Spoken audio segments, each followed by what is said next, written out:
estimados alumnos. Hoy día vamos a analizar una de las unidades más importantes que existen en química, que serían las soluciones químicas. Para ello, vamos a comenzar mencionando que en la naturaleza existen dos tipos de materia: las sustancias o las mezclas. Dentro de las sustancias, nosotros tenemos una clasificación en sustancias puras. ¿Qué significa sustancias puras? Son todas aquellas sustancias que no se pueden separar ni por ningún método físico, ya sea decantación, filtración, destilación. Por lo tanto, como no se pueden separar a partir de esos métodos, nosotros las vamos a llamar sustancias puras. Y dentro de las sustancias puras se clasifican en simples y compuestas. ¿Cuáles son las simples? Las simples son aquellas sustancias que no se pueden separar por ningún método, ni físico ni químico, y estarían ahí en esa clasificación los elementos. Los elementos, acordarse que son todas aquellas sustancias que están formadas por átomos iguales, cuya estructura más pequeña es el átomo. Por lo tanto, ellas, como estructura más pequeña es el átomo, ningún método las puede separar en su estructura más pequeña. Luego vienen las sustancias compuestas, donde está la clasificación de los compuestos. Los compuestos son sustancias formadas por átomos diferentes. Por el hecho de tener átomos diferentes y su estructura más pequeña es la molécula, sí se pueden separar, pero no por procesos físicos, sino con procesos químicos y llegar a una estructura más pequeña, que sería, en este caso, los átomos. Veamos ahora que la naturaleza, fuera de estar formada por sustancias, también está formada por mezclas. ¿Qué es lo que es una mezcla? Es una combinación de distintas sustancias, ya sean sustancias elementos o sustancias compuestos. De acuerdo a si una de esas sustancias se puede disolver en otra, tenemos las mezclas homogéneas y las mezclas heterogéneas. Las mezclas homogéneas las vamos a ver en un tiempo más, porque hay una clasificación y caracterización bien específica, porque son las llamadas soluciones. Y las mezclas heterogéneas son aquellas donde las sustancias componentes no se pueden disolver totalmente unas en otras. Por lo tanto, nosotros a simple vista o a partir del microscopio electrónico podemos ver distintas fases, distintas capas que están determinando que estas sustancias no se han disuelto unas con otras. De acuerdo a aquella sustancia que se desea disolver en otra, depende del tamaño de esa sustancia que no se disuelve. Existen tres tipos de clasificaciones dentro de las mezclas heterogéneas, que son los coloides, las emulsiones y las suspensiones. ¿Qué pasa con la diferencia entre ellas? La diferencia está solamente en el tamaño o el diámetro de estas sustancias que no se pueden disolver, de tal manera que algunas nosotros las podemos ver a simple vista, que estas mezclas están distribuidas en distintas fases, pero hay otras que nosotros a simple vista vemos como una sola fase, y por lo tanto tendríamos que ayudarnos de los microscopios electrónicos para determinar que existen pequeñísimas moléculas que no se han disuelto totalmente en otra sustancia. De acuerdo a eso tenemos a los coloides. Un ejemplo que podemos determinar de los coloides es, por ejemplo, la mayonesa, la leche, el yogur. En este caso el yogur que no tiene ningún componente como las almendras, como alguna mermelada. De tal manera que, ¿qué pasa? Nosotros a simple vista vemos que tiene una sola fase y podríamos pensar que es una mezcla homogénea. Pero, ayudado del microscopio electrónico, estamos visualizando que existen pequeñas moléculas, componentes, por ejemplo, de la leche, que son grasas. Y esas grasas son insolubles, en este caso en el agua, que es uno de los componentes que tiene la leche. El solo hecho de nosotros, a través del microscopio electrónico, ver estas micromoléculas que son muy pequeñas, que nosotros a simple vista no vemos, pero no están disueltas, podemos determinar que es una mezcla heterogénea. ¿Cuál es la diferencia con un coloide y una emulsión? La emulsión, nosotros podemos ver a simple vista las distintas fases. Por lo tanto, no tenemos la necesidad de recurrir al microscopio electrónico para determinar que hay una sustancia que no se disuelve en la otra, como por ejemplo, aquí tenemos el agua con aceite y vemos que el aceite no se disuelve en el agua.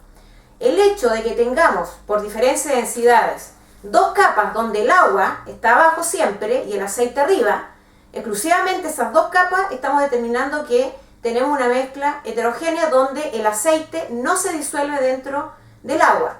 Estaríamos entonces en las emulsiones. El otro ejemplo sería las suspensiones. Es otra clasificación dentro de las heterogéneas. Y aquí tenemos el jarabe. Si ustedes se fijan en la vida diaria, cada vez que debemos consumir un jarabe, dice siempre en las instrucciones agítese antes de consumir. Si ustedes se fijan en el frasco antes de agitar, vemos dos capas. Por lo tanto, el hecho de que nosotros veamos a simple vista esas dos capas, estamos frente a una mezcla heterogénea. ¿Qué pasa con las suspensiones? Que nosotros puedo homogeneizar esta mezcla cuando yo agito en este caso este jarabe. El hecho de que yo pueda agitar y conseguir homogeneizar, es decir, tratar de disolver esta parte de la sustancia que no se pudo disolver, ¿qué significa? De que aquí nosotros estamos frente a una sustancia que, a pesar que no se disuelve, nosotros podemos tratar a través de la agitación, tratar de homogeneizar esta sustancia, este jarabe, y poder consumirlo. ¿Cuál es la diferencia con las emulsiones? Que en este caso la sustancia que se desea disolver está un poco más disuelta con respecto a las emulsiones. En la emulsión, el agua con aceite, por ejemplo el agua con arena, la sustancia que deseas disolver no se disuelve en absoluto. En cambio, en las suspensiones hay una cierta cantidad de esa sustancia que se disuelve, pero no completamente, y por eso es que nosotros vemos dos capas que son líquidas. En la emulsión vemos dos capas que están claramente visualizadas, que puede ser un sólido o pueden ser dos líquidos, dependiendo, en este caso, de la sustancia que deseo disolver. En las suspensiones son dos líquidos inmiscibles. ¿Qué significa inmiscible? Que no son solubles una con respecto a la otra.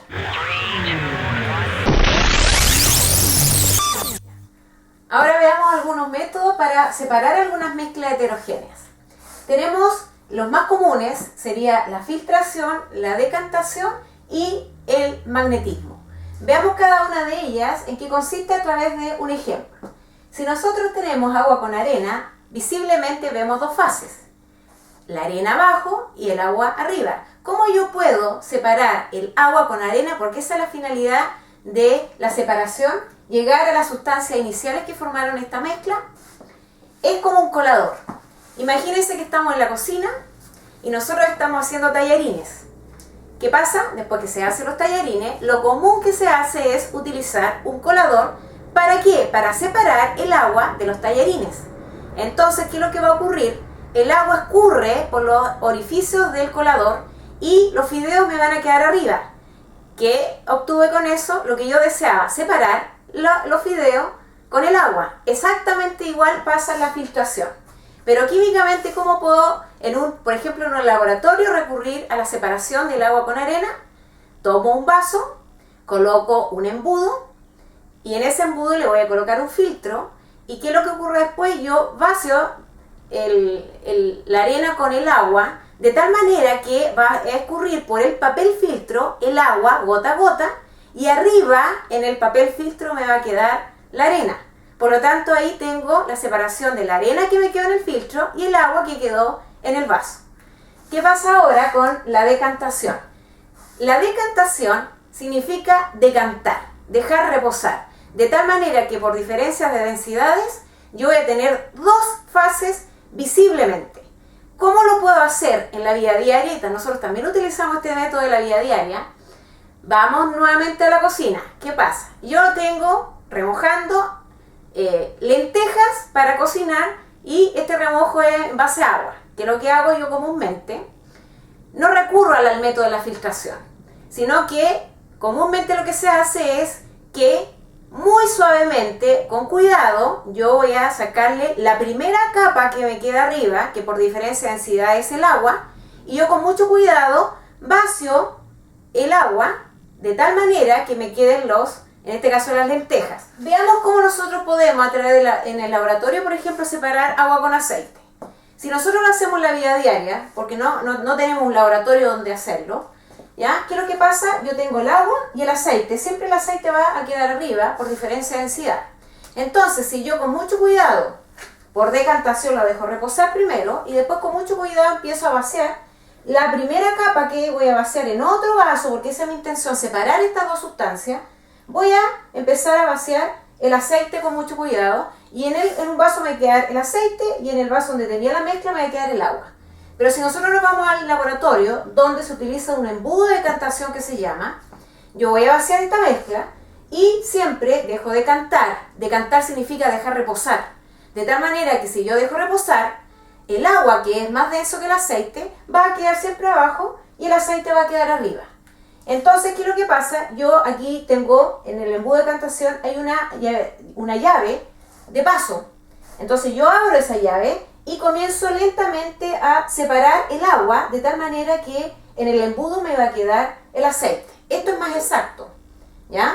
Con respecto a lo que yo puedo hacer en la vida diaria, porque puedo correr el riesgo de que algo de agua me vaya a quedar en el otro vaso. En cambio acá, como es algo experimental, este trabajo es más exacto. Entonces ahí tendría la separación de las dos sustancias, en este caso de esta mezcla. ¿Qué pasa en el magnetismo? Magnetismo, inmediatamente imagínense que es para separar algunos metales, ¿ya? El magnetismo, por ejemplo, yo puedo utilizar un imán. El imán es un instrumento que me sirve para atraer metales. Si yo tengo una mezcla visiblemente donde tengo hierro, o cobre, o plata, o cualquier metal, ¿ya? Y lo tengo mezclado con arena, yo veo visiblemente el hierro con la arena. Pero ¿cómo puedo separarlo? Con la mano no puedo hacerlo. Entonces recurro, en este caso, a algún instrumento que me atraiga, en este caso, al metal. Y este proceso, donde se utiliza un imán para poder aquí atraer al metal y separarlo de la arena, se llama magnetismo.